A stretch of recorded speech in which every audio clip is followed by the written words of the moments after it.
We're inside T-minus 40. We're T-minus 44 minutes, 5 seconds. Crew axis arm retracting away. SpaceX launch director is given the final brief to the crew.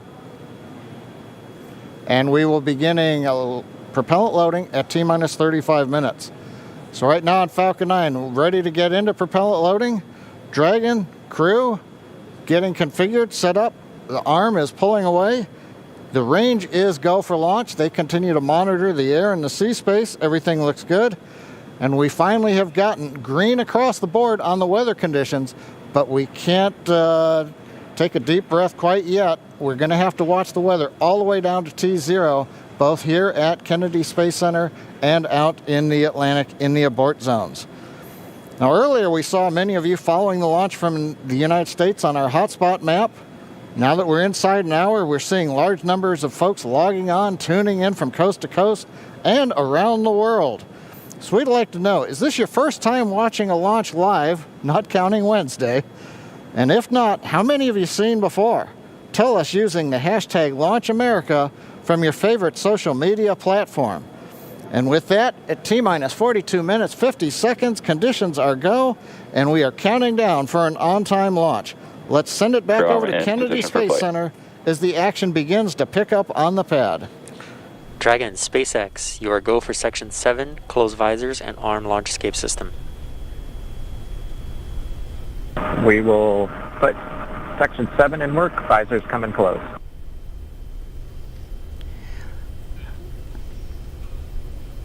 All right, the countdown clock is continuing to tick. My heart is continuing to beat 5 million beats a second, and we are getting so close. SpaceX Dragon in 7.2, visors are closed. We're arming launch escape system. Copy. And as you just heard, the crew is arming the launch escape system. That is one of the absolute last big milestones prior to liftoff, other than nominal Falcon operations.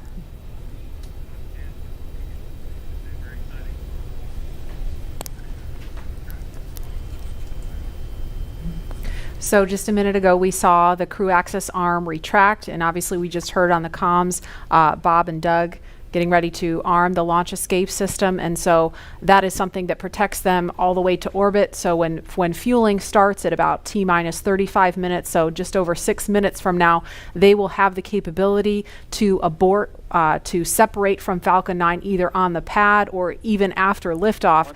That's a critical safety capability. And we are going to go over to Hawthorne now to take us through these next minutes. Jesse? Section, switch into nitrogen. And we did hear that call out that they are arming the launch escape system, so very exciting. SpaceX has designed Crew Dragon and Falcon 9 to be the safest launch system ever flown. So we brought back Nick Picone, SpaceX's Nick Picone, to talk more about this again. Thanks for coming back and joining us today, Nick. Hey, Jesse. Happy to be here. Still monitoring the launch here with our recovery and ground operations teams. Awesome. And Nick was our mission manager for our in-flight abort test earlier this year and now works on the Starlink team. Nick, on Wednesday, you talked about the launch escape system. Could you just give us a brief summary today for those that are joining today? Sure. So the launch escape system, again, is our ultimate safety feature to keep Bob and Doug safe in the event of a major Falcon anomaly on the pad. The system is designed to automatically fire if either vehicle detects a dangerous condition developing. And if that happens, Dragon will use its 8 Super Draco engines to push the capsule off and away to a safe distance away from this Falcon. This capability is absolutely critical. It's what keeps the crew safe, and we're now active and armed on the pad with it protecting the crew. And as you mentioned, the launch escape system allows the Dragon to separate and get away from the vehicle. I believe it goes into the ocean. What happens after it lands safely in the ocean? Correct. So for most of our failure modes, the successful end state is Dragon deploying parachutes, splashing down safely in the ocean. But since a launch escape can happen while the vehicle's on the pad or anywhere in flight up through orbit, it could be splashing down right off the coast of Cape Canaveral. It could be splashing down thousands of miles away in the North Atlantic. If that happens, to make sure we can get to Bob and Doug as quickly as possible, the Space Force's 45th Space Wing, Task Force 45, has pararescue teams staged and ready all around the world, ready to drop in and rescue Bob and Doug as soon as possible. And you mentioned that the launch escape system will keep them safe all the way up to orbit. What other options are there after Dragon is in orbit?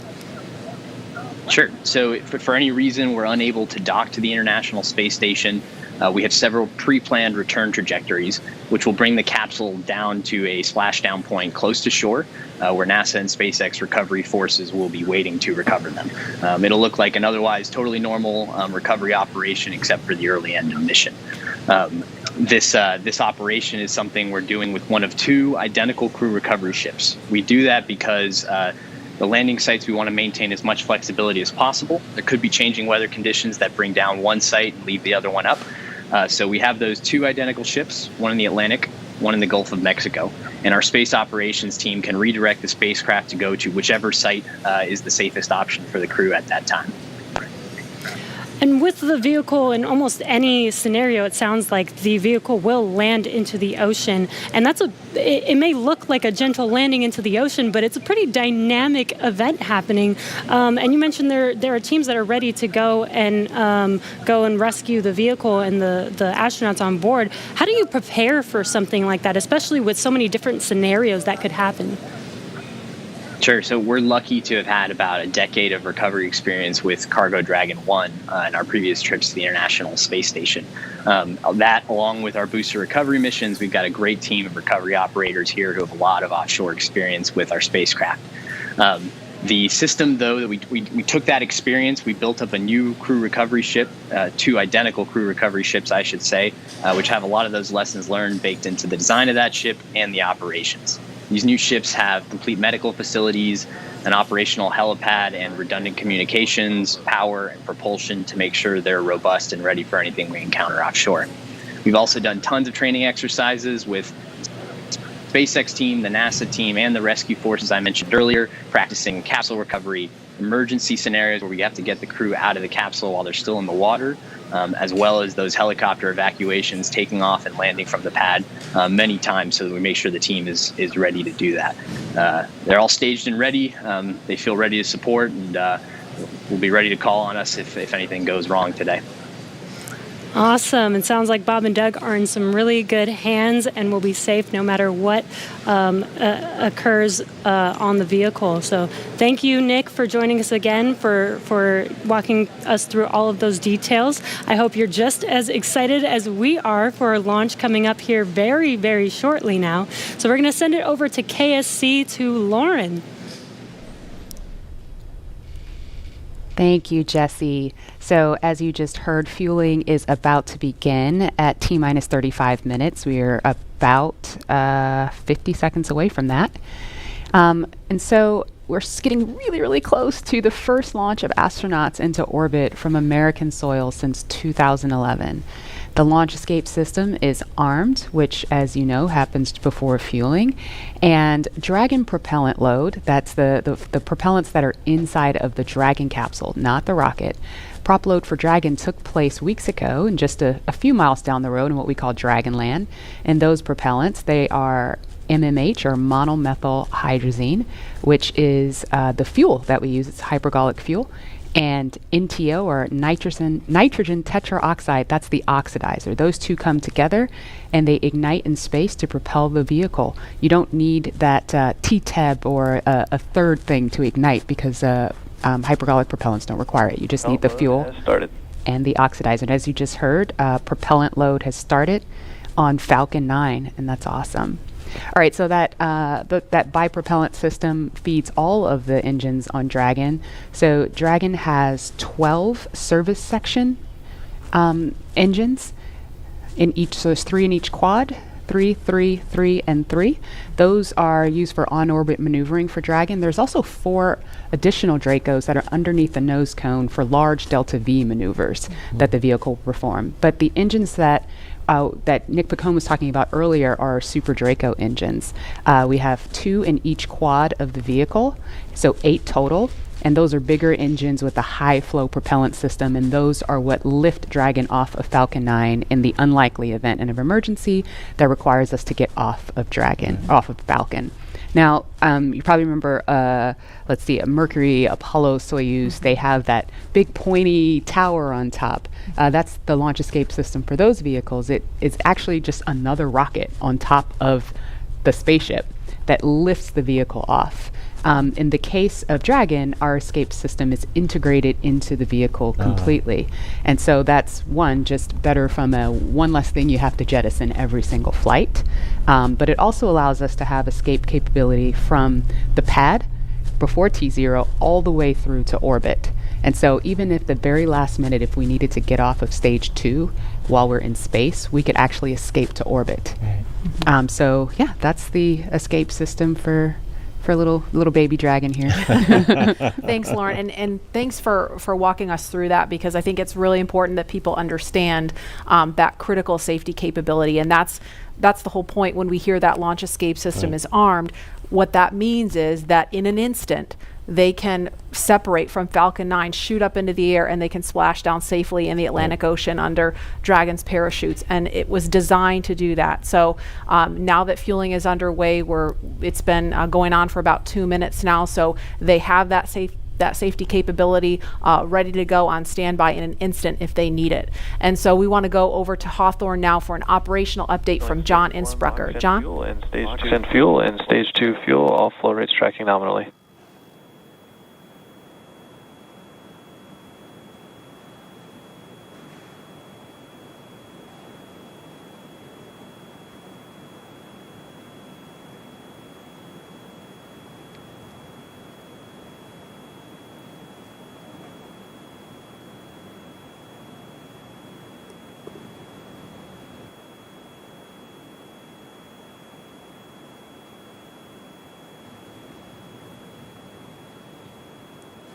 We're at T-minus 32 minutes, counting down. These final minutes, everything's still looking good for Falcon 9 and Dragon for an on-time launch. Falcon 9 did begin propellant load at T-minus 35 minutes at planned. Now on the Falcon 9, we use a fuel and oxidizer as the propellants that power it. The fuel is commonly known as RP1. That's rocket propellant grade 1 kerosene. The oxidizer is densified liquid oxygen, also called LOX. Densified means it is kept much colder than typical for launch vehicles. This allows for more oxidizer to be loaded into the first and second stages.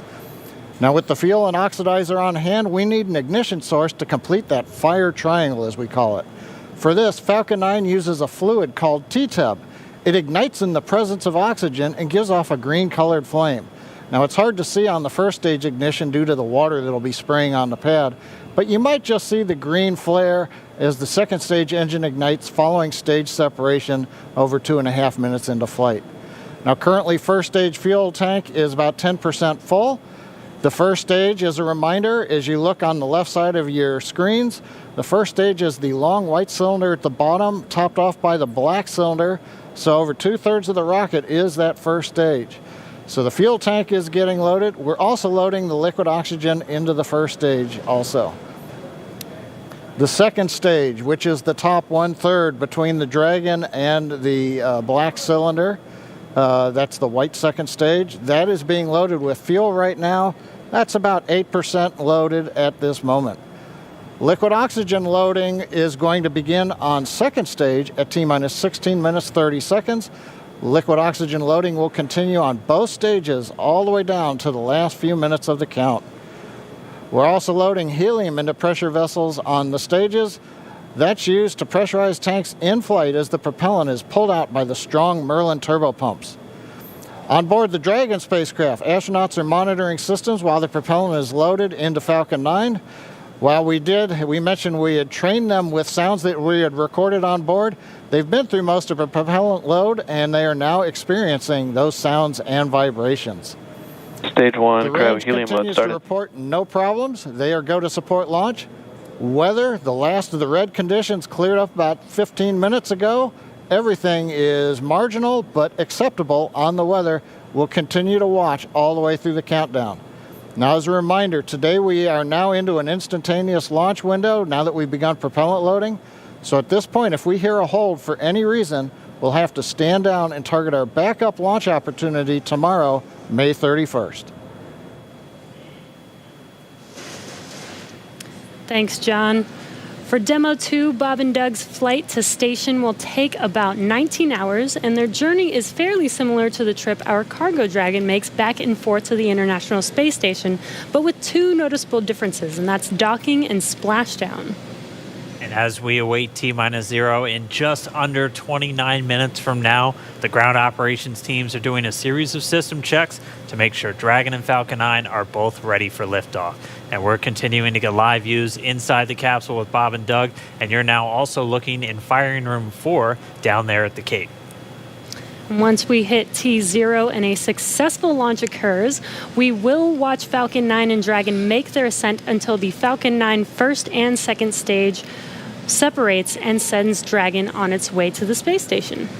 And at this point, mission operators will prepare Dragon for on-orbit operations, where the vehicle will execute a series of burns that gradually raise its orbit to align more closely with the space station, as you can see in this animation. And just after putting Dragon into the same orbital plane as the station, the teams will get ready for Dragon's approach and docking maneuvers.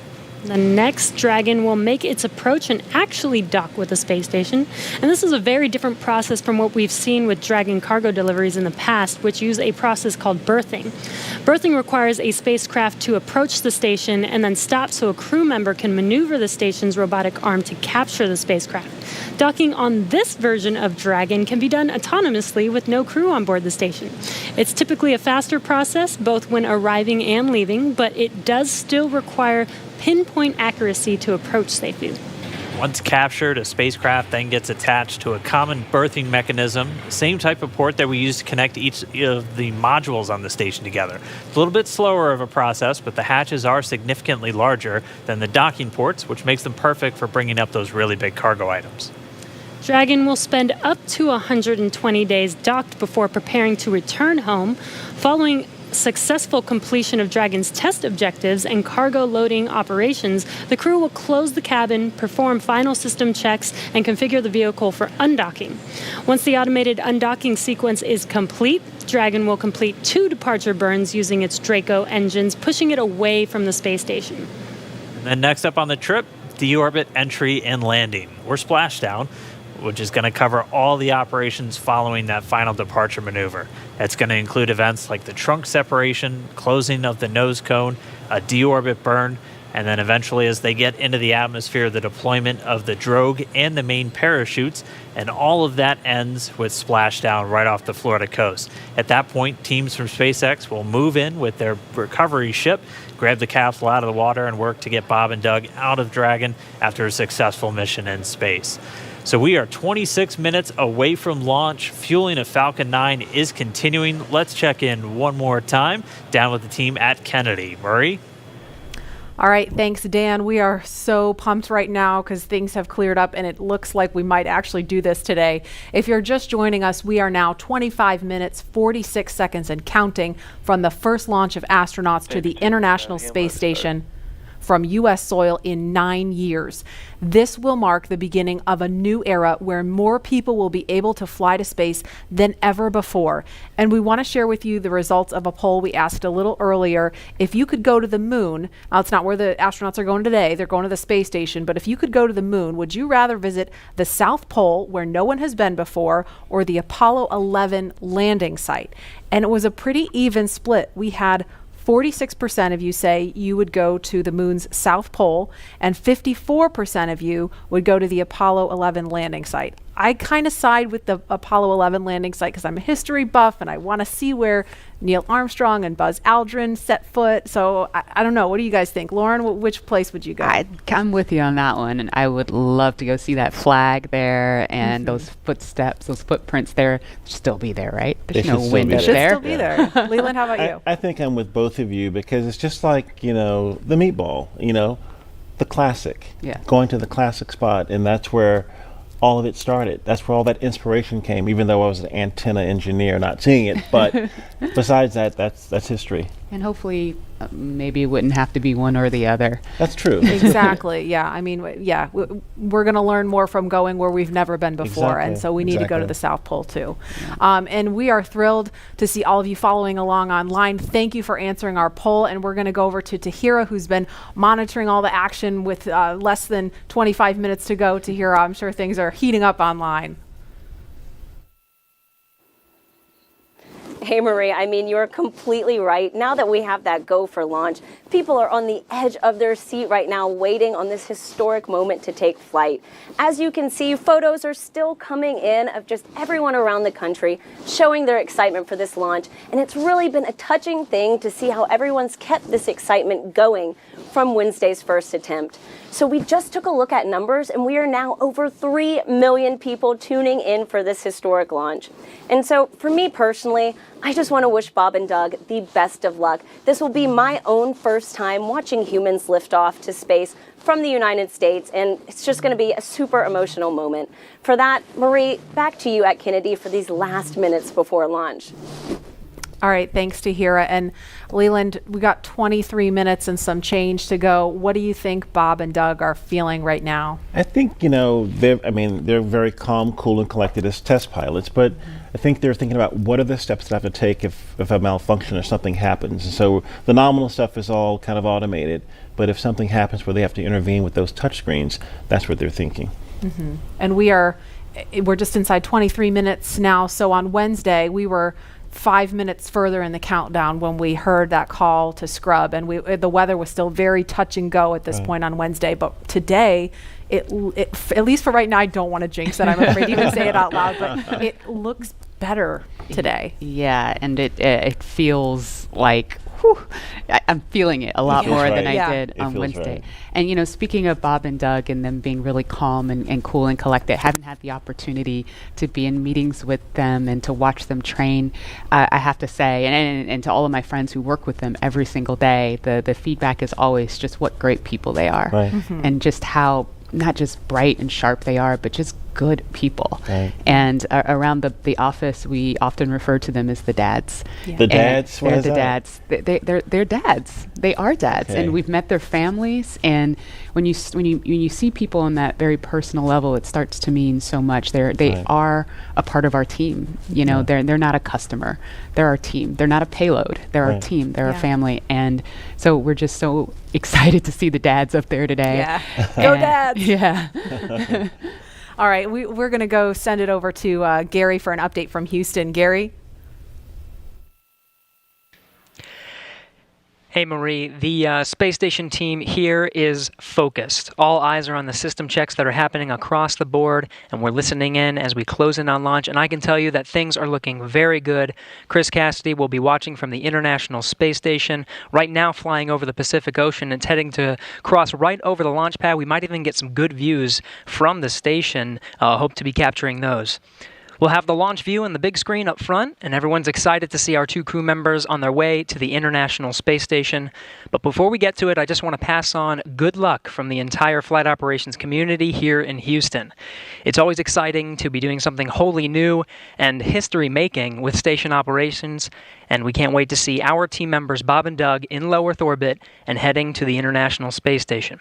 That's it from us here in Mission Control Houston. I'll send it back over to the team in Hawthorne for the latest happening there. John. T-minus 20 minutes, 30 seconds. We're Strong back continuing tail to started. count down. Everything is still looking good for launch of Falcon 9 and Dragon. 22 minutes, 45 seconds after the hour. Stage Right 2 now on the RB1 right-hand load is complete. side, you can see a large white cloud coming off of the strongback. That is normal. As we get ready to load the second stage with liquid oxygen, we have to chill in the plumbing lines going up that strongback. And so as we relieve pressure, the moist, humid Florida air condenses around it, and that gives you the cloud. So that tells us that things are actually on schedule.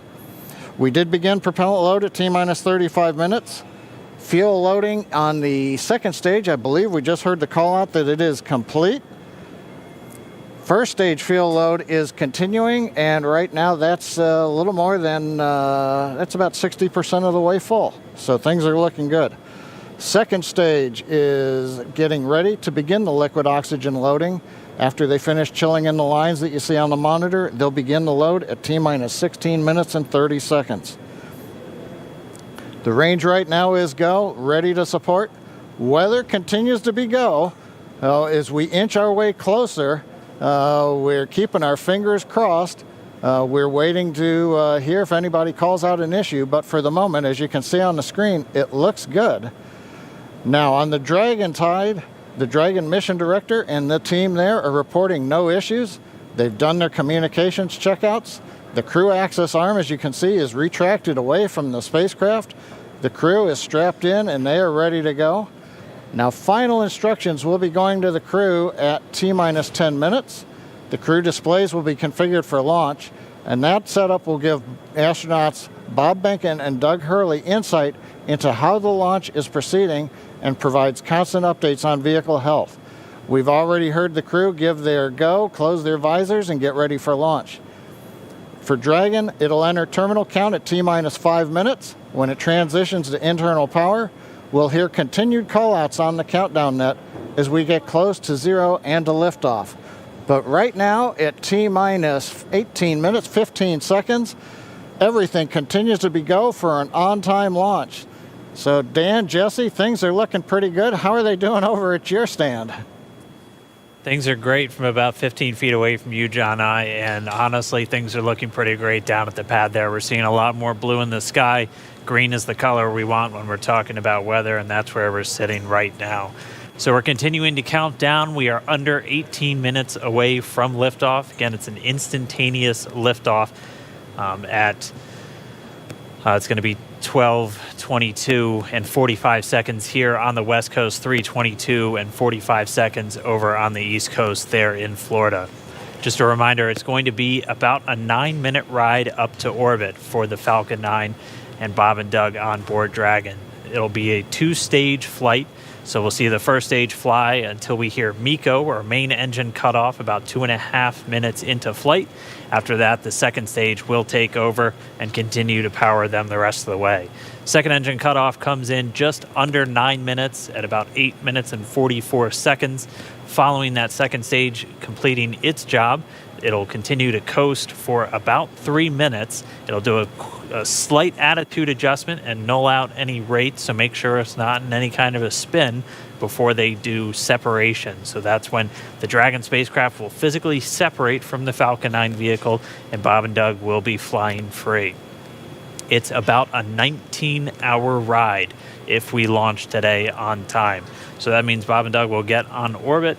They'll have a number of burns or those firings of those Draco thrusters that they'll do over Stage 2 LOX load started. We hear the LOX, the liquid oxygen load has now started on Stage 2.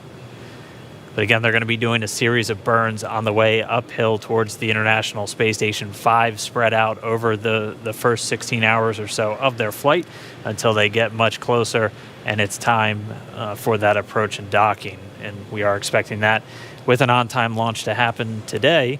That'll be coming tomorrow in the afternoon. All right, now that we're under 16 minutes away, we have a special guest joining us. I'm going to toss it over to Jesse. We are T-minus 15 minutes and 45 seconds from liftoff of our second demonstration mission today, and we have the honor of having SpaceX's president and COO, Gwen Shotwell, join us. Thanks, Gwen, for coming out and taking a few minutes to chat with us. Thanks, Jesse. We know you've been on console. How's the countdown been going so far in there? Countdown is clean today, just like it was Wednesday. We did clear the weather hurdles sooner than we did on Wednesday. And the only thing we're watching right now is downrange weather and lightning at the staging location. Of course. But we will clear that hurdle at T-minus 7 minutes. Awesome. Great. Very exciting. Now I'm going to throw it back to 2012 because you were on console for Dragon when it was first making its way to the space station. How does that experience compare to today? Stage 2 LOX is on the DPs So I was nervous anomaly. then. I stopped getting nervous for launches. Today I'm nervous again. Super nervous. Stomach and throat. Understandable. No, it's a fantastic fantastic day today. I'm really excited. The team is pulled together. It's such a professional operation. And when I say team, by the way, I mean SpaceX and NASA. These folks have been working incredibly hard and have done a fantastic job. Yes, and we are all so excited. And we know that you have to get back inside of Mission Control, but is there anything that you wanted to say before liftoff to NASA and SpaceX? Well, I want to thank NASA, of course, for their generosity and their help with getting to this place. I want to thank all the SpaceXers who have come together to make this moment in history. And I want to thank Elon for hiring me. We thank Elon for hiring you as well. Thank you so much for joining us. We'll let you get back to Mission Control. And good luck with launch today. Thanks, Jesse. And Godspeed, Bob and Doug. Well, we are so excited. We are just a few minutes away from countdown. So we are going to turn it over to Dan and John for the final minutes in terminal count. Take it away, John. T-minus 13 minutes, 30 seconds, continuing to count down. We're continuing to load fuel onto the first stage. That should finish up in just about 6 minutes. Fuel is completely loaded on the second stage. That's closed out. And we are continuing to load liquid oxygen on both the first and second stage. The liquid oxygen load beginning on the second stage just about 3.5 minutes ago. We are also loading cryogenic helium into the storage vessels on the first and second stage, getting in the last little bits of helium when we keep it cryogenic, cold and liquefied. That gets us, just like we do with liquid oxygen, the maximum amount into the storage volume so that we can get the most performance out of the vehicle. Right now we are in a fairly quiet state on the vehicle. Ground pumps continuing to put the propellant in to first and second stages. Next significant issue callouts that we're going to hear will probably be inside the T-minus 10 minutes when they talk to the crew. We'll listen for that. But at the moment, everything continuing to look good at T-minus 12 minutes and 20 seconds.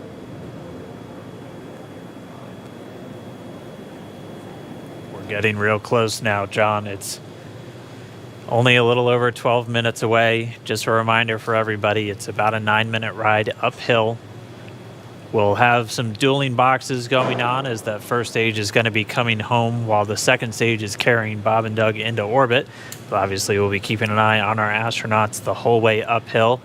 Some of the calls that you'll be hearing, as there will be what we call performance calls over the Dragon to ground the entire way uphill.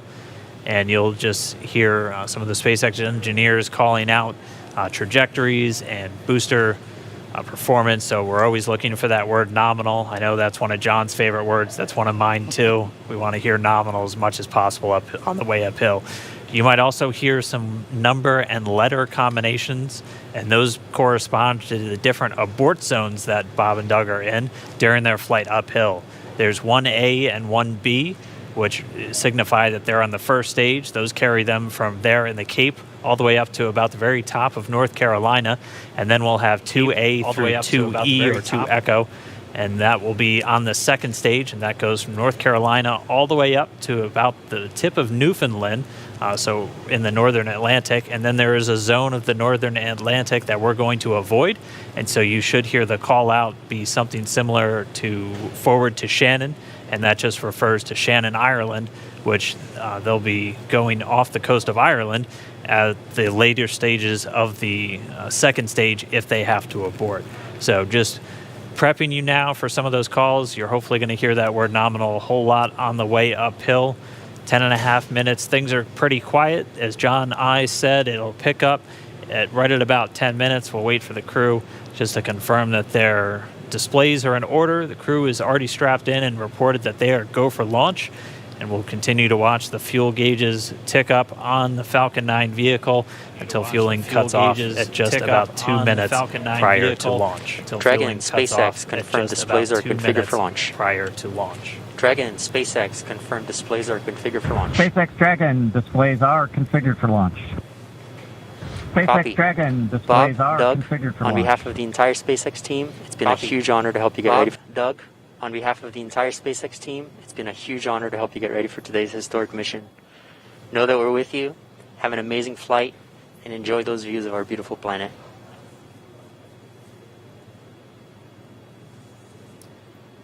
Thanks, Jay. It is absolutely our honor to be part of this huge effort to get the United States back in the launch business. We'll talk to you for more, but thank you. Copy all. Thanks for those words. The SpaceX core, so again, that voice that's going to be talking to Bob and Doug throughout their mission from right here in Hawthorne, just offering a few quick words. The crew did confirm their crew displays are configured for launch. We are coming up on 9 minutes and counting. We've gotten through T-minus 10 minute with the crew discussions. Activity is now going to switch over to Falcon 9. Our next major event comes at T-minus 7 minutes. We begin what we call engine chill. Pre-valves will open. Those currently separate propellants on the first stage from getting down to the Merlin engines. We'll open the pre-valves. That'll allow fuel liquid oxygen to flow to the top of the pumps. And more importantly, when we open the valves, that'll allow us to begin chilling the 9 Merlin 1D turbopumps on the first stage engine. It'll take a few minutes to get them cold enough to where they would then be ready to pass the large amounts of liquid oxygen through the pumps and into the main thrust chambers when we get to engine ignition at T-minus 2 seconds. We don't want to try to run highly chilled liquid oxygen through a warm pump. You would flash that into gas, and running gas through a high-speed pump is not a good thing. So right now, we are waiting for T-minus 7 minutes. That'll start the engine chill. Shortly after that, we will also get the fuel shutdown.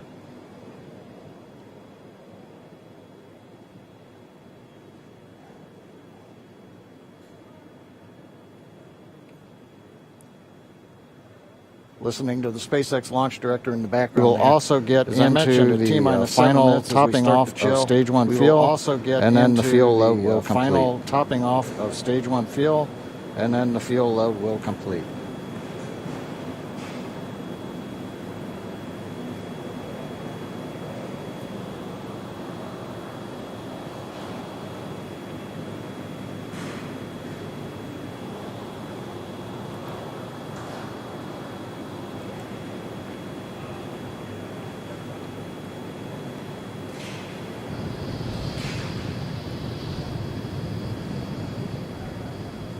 Stage 1 and Stage 2 engine chill has started.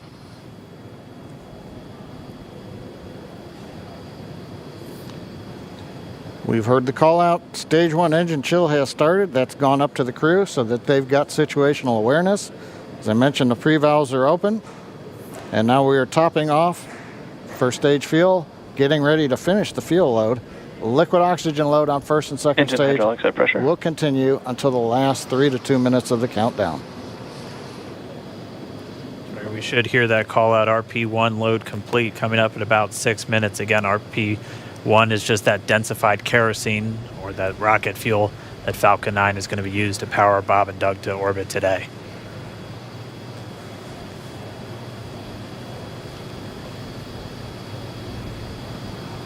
And Stage 1 fuel is closed out.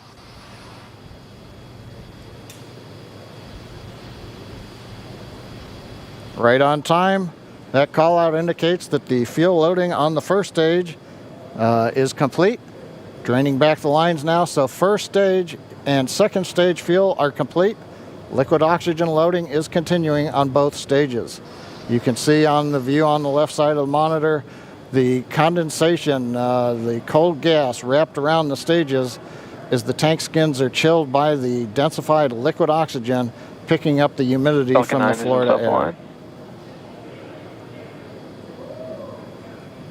It looks like at this moment we're a little more than 90% full on the oxidizer on the first stage, ticking up towards that 80% mark on the second stage. We'll be counting down all the way till about 2 or 3 minutes, as John and I just said, until everything is loaded Falcon in 9 Falcon heaters 9. closing out. And then we will be go for launch. Dragon has transitioned to configure for terminal count.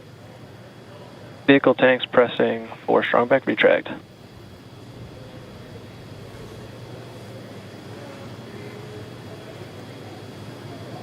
We're pressurizing the Falcon 9 tanks. We're going to open the clamp arm around the second stage and begin to retract the strongback. We'll move back about 2 degrees. That'll get us to the liftoff position. At liftoff, the strongback will then recline about 45 degrees away. Started. Stage 2, RP1 bleed. Launch director called out the strongback retract has started. On the left, you'll see it go back just a couple of degrees. Stage 1, RP1 bleed.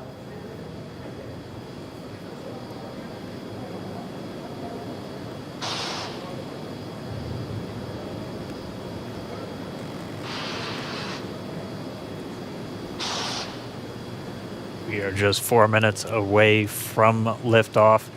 Again, at this moment, Bob and Doug are really just laser focused on those displays. They have insight directly into Dragon and the Falcon 9. They're able to see where their fuel loading is at, how everything's progressing down with the count. AFTS final setup started.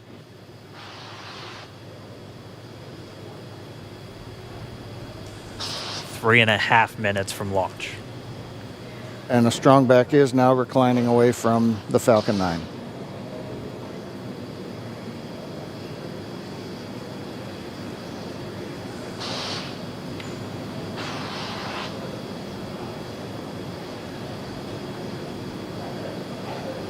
MVAC igniter purges.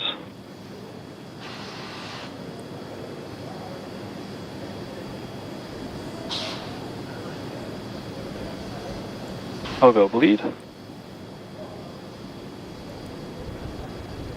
Dragon has transitioned to terminal count and is on internal power. Stage 1, LOX load closed out. Okay, we're at T-minus 2 minutes, 42 seconds. Stage 1 LOX load is closed out. Stage 2 will continue to load for about another half a minute or so. Once we get the completion of Stage 2 LOX loading, we have to vent down the line, so you'll see another large white cloud coming off of the strongback. That'll be normal. That'll happen Vehicle around is transitioning to T-minus internal power. 1 minute and 40 seconds. We're going on internal power now. Just a few seconds away from the Stage 2 LOX load being complete. It's been almost 9 years since we've been in this position. A lot of work done by thousands of people to get to this point. All our eyes focused on 2 now.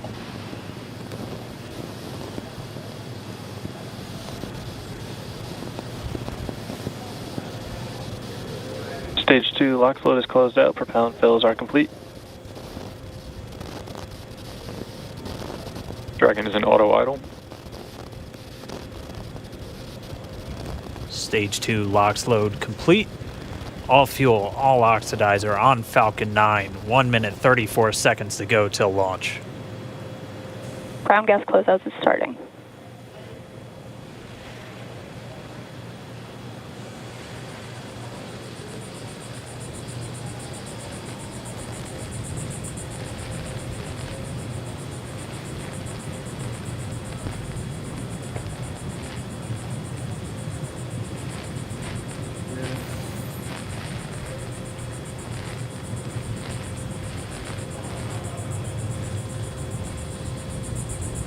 Falcon 9 is in startup. Dragon is in countdown. FTS is armed for launch.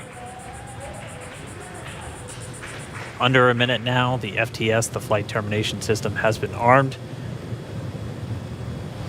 Dragon, SpaceX, go for launch. SpaceX Dragon, we're go for launch. Let's light this candle.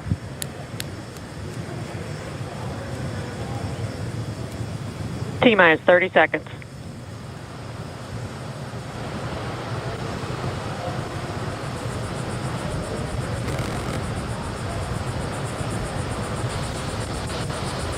Stage 1 tanks pressing for flight. T-minus 15 seconds.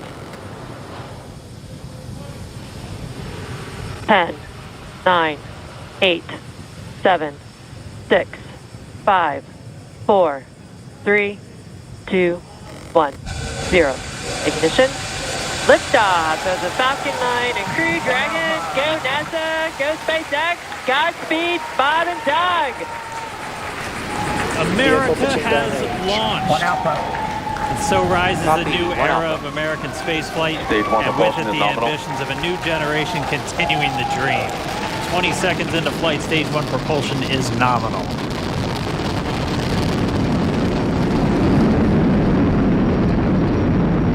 T plus 30 seconds into this historic mission. Flying crew on board Dragon and Falcon 9, and look at them go. Falcon power telemetry nominal. M1D throttle down. We're throttling down to get ready for the period of maximum dynamic pressure. We're in the throttle bucket. Reports say all systems are go. Vehicle is supersonic. We've exceeded Mach 1 on the Falcon 9. M1D throttle up. We're throttling back up to full power as we're through max Q. Copy, 1 Bravo. And we heard that 1 Bravo call out. That's just the second abort zone that they're in. They'll continue to be on this until the first stage has done its job and they switch over to the second. At this point, Bob and Doug pulling about 2.3 Gs, 2.3 times the Earth's gravity, already moving at over 1,500 miles per hour. We've heard the call out for MVAC engine chill. That's getting the MVAC engine ready to light. That'll come at about 2:44 into flight. Right now, everything continuing to look good. Next major event coming up is going to be the triple. We'll have main engine cutoff of the 9 first stage engines, stage separation, and then ignition of the second stage engine to continue to carry astronauts into orbit. Coming up in about 20 seconds. M1D throttle down.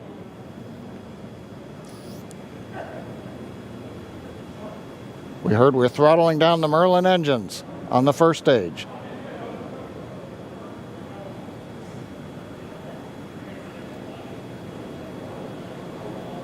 And we have Miko. Miko. 2 Alpha. Falcon stage separation confirmed. Copy, 2 Alpha. MVAC ignition.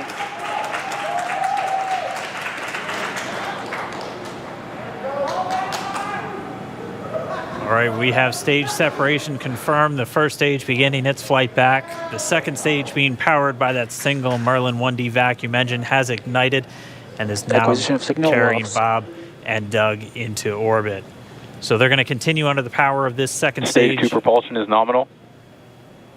Which will cut off at SECO, or second engine cutoff, at about 8 minutes and 44 seconds into today's flight. So a little over 5 minutes to go still on this second stage. You heard the call out 2 Alpha, so they're now in the longest abort zone that carries them all the way from about North Carolina up the eastern seaboard almost to Canada. Things looking good though, getting good call outs, nominal propulsion on that second stage. Bob and Doug continuing to make their way into orbit.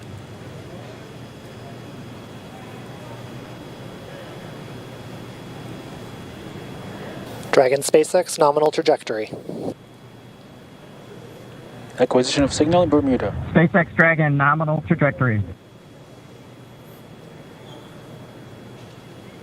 All right, here in nominal trajectory, so Dragon pointed in the right direction, continuing to make their flight uphill. Heard acquisition of signal Bermuda. That's one of the other ground stations that they're using to get telemetry and data back from this spacecraft. Stage 2 propulsion is still nominal.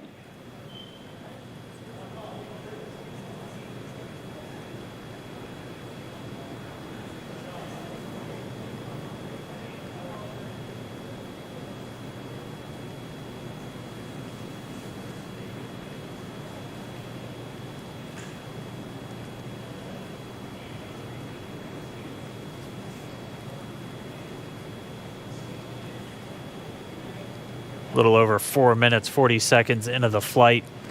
Bob and Doug flying at more than 5,600 miles Dragon per hour. SpaceX nominal trajectory.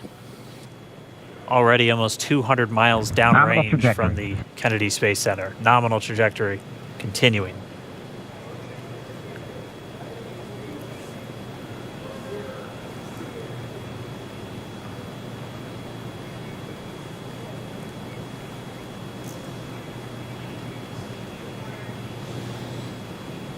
And while they continue uphill, looks like we are getting a view of the first stage as well. Yep, on your right screen, you can see that first stage with the grid fins deployed. It's making its way back to attempt to land on our drone ship, Of Course, I Still Love You today. And we're just about a couple minutes away from the entry burn, and that's where 3 of the 9 Merlin engines do ignite to help slow the vehicle down as it re-enters back into the Earth's atmosphere. And then after the entry burn will be the landing burn, which is just a single engine Dragon burn. SpaceX nominal trajectory. And you heard Nominal Starting trajectory. chill for entry burn. there's that call out. They are still on a nominal trajectory on Dragon, still on second stage, and that's that MVAC engine on second stage on your left screen.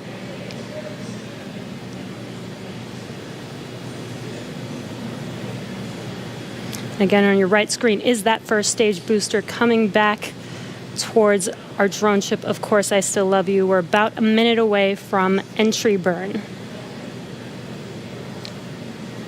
Meanwhile, that second stage continuing to power Dragon into orbit. Again, if you're keeping an eye on that timer, that's going to continue to burn until 8 minutes and 44 seconds into flight. So a little over 2 minutes from now, we'll hear the call out SECO. It'll then be a little Stage under, 2 propulsion or a is little still over, good. A little over 3 minutes until Dragon physically separates from the second stage of the Falcon 9 after the upper Dragon stage gets a SpaceX chance. nominal trajectory. Dragon copies, nominal trajectory. Continuing to check in with Bob and Doug as they are on a nominal trajectory. Just about 10 seconds away from that first stage, starting that entry burn on your right screen. We should be able to see that view live. Stage 1 entry burn startup.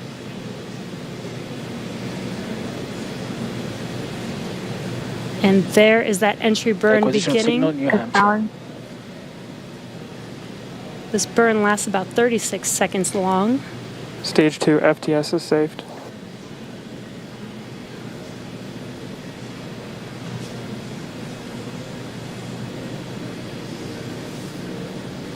While that entry burn continues, we're just about a minute away from SECO. We'll have a number of events all happen in rapid succession.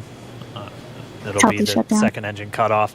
Stage 1 We'll entry be burn looking for shutdown. that stage 1 landing burn shortly after. Yeah, actually, just within a few seconds of each other. It's such a cool view on your left screen, seeing Bob and Doug on Dragon. Right now, you can see the displays that they are seeing right now themselves. Terminal guidance. MVAC throttle step. We are coming up 25 seconds or so away from SECO, or second engine cutoff. This is also the point where Bob and Doug are experiencing their highest G-force. We're seeing the counter tick up to right about Stage 1 1.8. entry transonic. Copy, Shannon. You heard Shannon, so that just means they're in their final abort zones. If they were to abort at this point, it would either be an abort to orbit or to land off the coast of Ireland. Standing by for second Stage 1 engine landing cutoff startup. confirmation. MVAC throttle step. MVAC shutdown. Stage 1 landing winner. Confirmation of SECO's second engine cutoff. Now we are waiting for our first stage to make its way to our drone ship, Of Course, I Still Love You. Dragon SpaceX nominal orbital insertion. Did Launch get escape system confirmation is disarmed. nominal Dragon orbital copies, insertion. nominal Stage orbital 1 landing leg insertion. deploy. And what you're seeing on your screen is a live view of our drone ship, where our first stage will be coming down. Looks like we lost that live view, but we'll wait for confirmation of that landing shortly here. Falcon 9 first stage is successfully landed. And aboard there you Of can Course I see Still on Love your screen, Falcon 9 has landed. This is the first Falcon 9 to carry Acquisition of signal, humans to Newfoundland. orbit, so very exciting for us. And as you can see on your right screen, Bob and Doug are still making their way to their targeted orbit. M1D to recovery 1. So exciting today. M1D.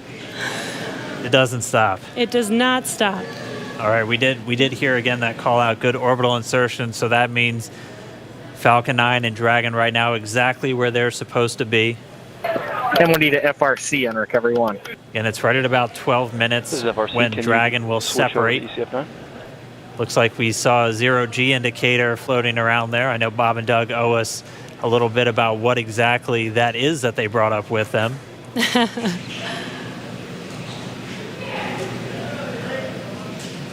And before separation, before Dragon initiates separation from the second stage, they do make sure to they do ensure that the vehicle is not spinning and it is in good condition before we separate. That's right. The upper stage does small attitude maneuver using some cold gas thrusters built into the rocket body itself. Exactly. So we do expect that separation to occur in about a minute from now, but they do wait until they have full confirmation that it is ready to separate. Such cool views. I cannot get over this view that we are seeing right now. Bob and Doug on the right screen, inside of Crew Dragon, out in space. Yeah, already 200 kilometers over planet Earth, or a little over 124 miles, traveling in excess of 2,700 meters, 27,000 meters per second, or about 16,000 miles per hour.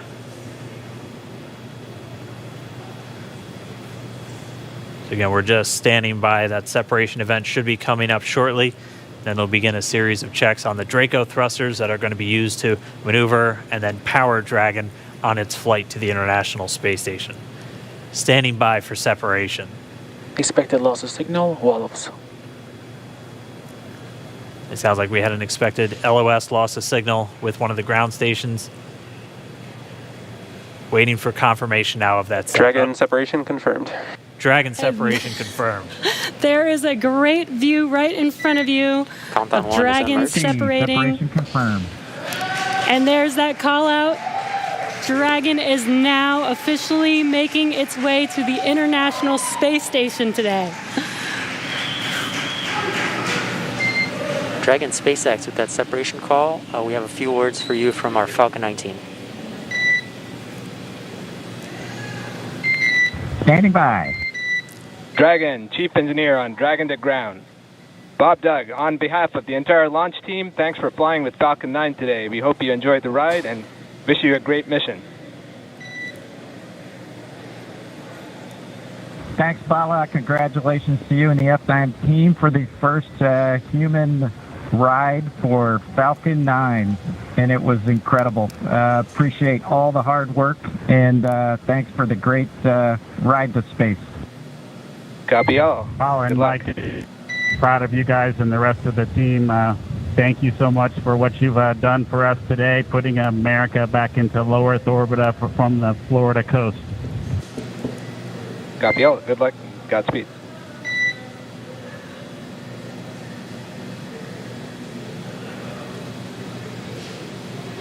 All right, so Bob and Doug are in And Dragon space. SpaceX, we confirm nominal ECLS activation and service section Draco checkouts.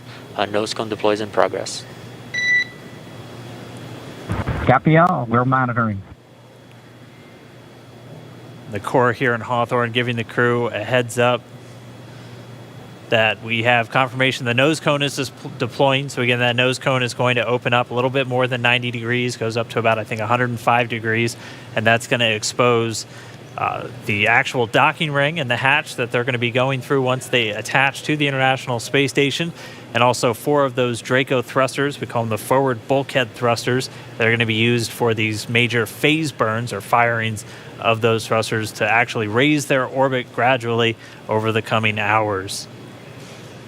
Also heard good activation of the ECLS, that's the Environmental Control and Life Support System. That's everything controlling their atmosphere, just keeping Dragon a nice, safe, habitable environment where they're going to be living for the next 19 hours until they arrive at the space station. Right, exactly. And Falcon 9's job may be done for today, but the mission is not over. Crew Dragon's job is not done. As you can see, Bob and Doug are still inside Crew Dragon, making their way. It will be a 19-hour trip to the International Space Station before they dock tomorrow morning. And such cool views. I love that we can get these live views here and see and watch what they're doing now that they are in orbit. Yeah, it's incredible to just be looking over their shoulder, to be along for the ride. And we're going to be with them, and we're going to be with all of you the entire way for their journey to the space station. We're going to be covering live throughout. Bob and Doug will obviously have a sleep period where they'll get about 8 hours of sleep a little bit later today before they wake up for all of their final approach. One of the major things we are looking forward to in the next couple of hours is going to be their first turn at the controls. So they're actually going to be using those touchscreen displays to take control and manually pilot Dragon. We'll walk you through what that's going to look like, and assuming we have some good ground station coverage, we'll be able to get views from right inside Dragon, looking over their shoulder as they manipulate the controls at the display. But I mean, we had a smooth ride uphill, both stages of the Falcon 9 doing their job, placing Bob and Doug into orbit. I mean, this is a day, this is a historical day. This is us kicking off that new era of space flight that we've all been talking about and longing for since the Space Shuttle program came to an end in 2011. Yes. And the weather cooperated. Yes, second time's a charm. Right. All right, so day for the history books. As you can see, we have lost some live signal there, but the mission still continues, and we're going to send it over to KSC to continue broadcasting live with you. Loss of signal, Newfoundland. Yeah, Jesse and Dan, we are just in awe over here. When I woke up this morning and looked at the weather forecast, I was like, man, we're going to be back here on Sunday, but we did it. The room cleared out. Everybody was outside watching, and inside the lights were shaking, the cameras were shaking. Lauren came back in with tears in her eyes. This is really amazing. I can't believe it. I saw it with my own eyes. This is, I'm a little bit speechless. Just so grateful that we got them up there, and there's a lot more to go, but I'm so happy they're safe right now. I'm just so happy. Yeah. Leland, you were talking about it. It's amazing what we can do when we work together. Yes, American astronauts on an American rocket from American soil, showing you what Americans can do when we come together as a team and blast Doug and Bob off to the cosmos. This is what it's all about, and their families and everyone is working together to take them up to space safely. So I don't know what to say. That rocket fuel is still in my veins, and I want to go get on the rocket. Well, it's too late now. Maybe the next one. I know. But we want to go over to Daryl at OSB2. He's there with the administrator, who hopefully has more words than we do, because we're still kind of speechless. Daryl? Pretty incredible here, Marie, at the Operations Support Building, where a chorus of applause has been happening from the beginning of launch and throughout the various stages. Some very special guests were here to watch it. That includes President Donald Trump, Vice President Mike Pence, and NASA Administrator Jim Bridenstine, who joins me now. And you were with the President and the Vice President. America's back, launching human astronauts again. Tell me how you feel about that, and tell me about the President watching the launch and what happened there. So this has been a long time coming. It's been 9 years since we've launched American astronauts on American rockets from American soil, and now it's done. We have done it. It's been way too long. I want to give a lot of credit to Charlie Bolden. He was my predecessor as the NASA administrator. He fought hard for this program at a time when it didn't get any support in Congress. We now have an administration that is fully supportive of our spaceflight initiatives, not just on the exploration, discovery, going to the moon, onto Mars, but also from a Space Force perspective. Our budgets are going up, things are strong, and today was just just an amazing day. You know, one of the things the President did right out of the gate when he became President is he created what's called the National Space Council, and he put the Vice President as chairman of the National Space Council. And on that National Space Council, you've got the Secretary of Defense and the Secretary of State and the Secretary of Commerce, the Secretary of Transportation, the Secretary of Education, the Chairman of the Joint Chiefs, all of these different amazing individuals that deal with space day in and day out. A lot of people don't realize how many parts of the federal government deal with space. And the Vice President invited those members of the National Space Council here as well. So we just had, and then we had members of Congress, bipartisan members of Congress, Republicans and Democrats, who have been involved in supporting this program for a long time now. So I'll just tell you, I'm breathing a sigh of relief, but I will also tell you I am not going to celebrate until Bob and Doug are home safely. Tomorrow they're going to dock to the International Space Station. Tonight I'm heading to Houston to be at the Johnson Space Center when that happens. So it's a bit of a relief. The nose cone is now open. It's now deployed, which means that now we're going to go into some burns. We're going to have some phasing burns. We're going to have some boosting burns, and we're going to get as much as we can in alignment with the International Space Station as early as possible here. But also, I know it's hard, but the big thing that we need to do now is we got to get Bob and Doug, who have now gone through this exercise twice. They need to get some rest. But I can guarantee you there will be no rest for a good amount of time while they're up there in orbit. And they are certainly on their way, and a lot of people joining us for this entire celebration and watching it. We just heard 10 million people watching live as this launch happened, and President Donald Trump becoming the third sitting president to watch a launch live from the Kennedy Space Center. The first. To be clear, I think he's the only sitting president to watch American astronauts launch on a brand new rocket that has never launched before, and that's a big risk.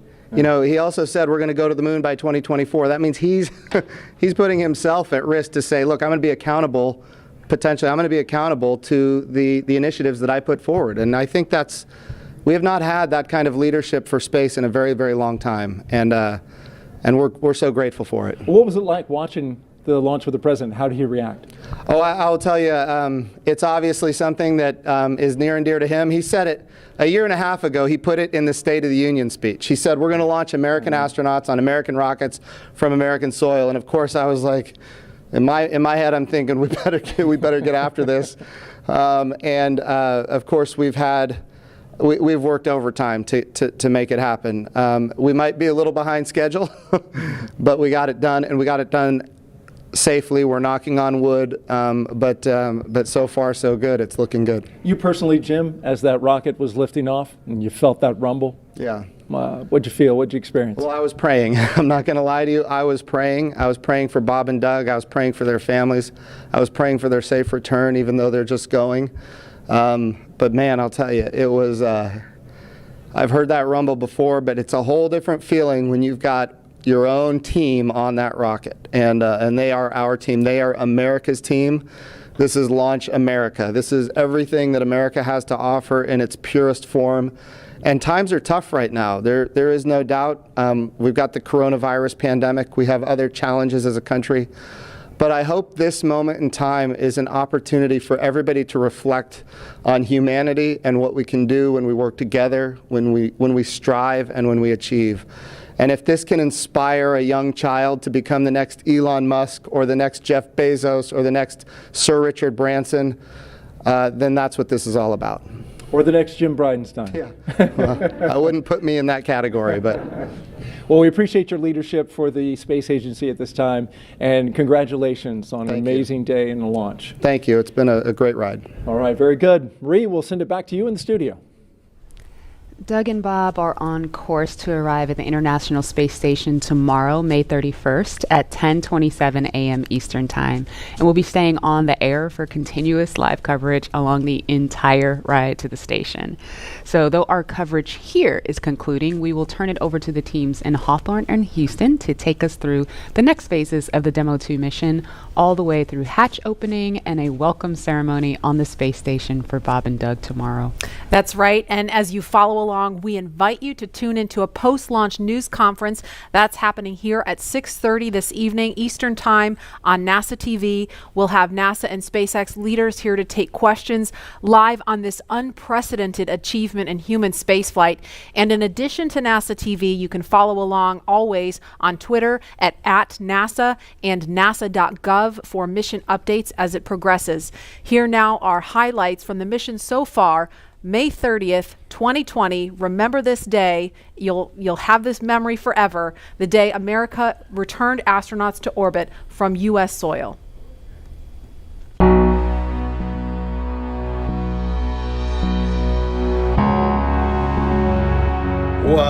making history again. Let's go.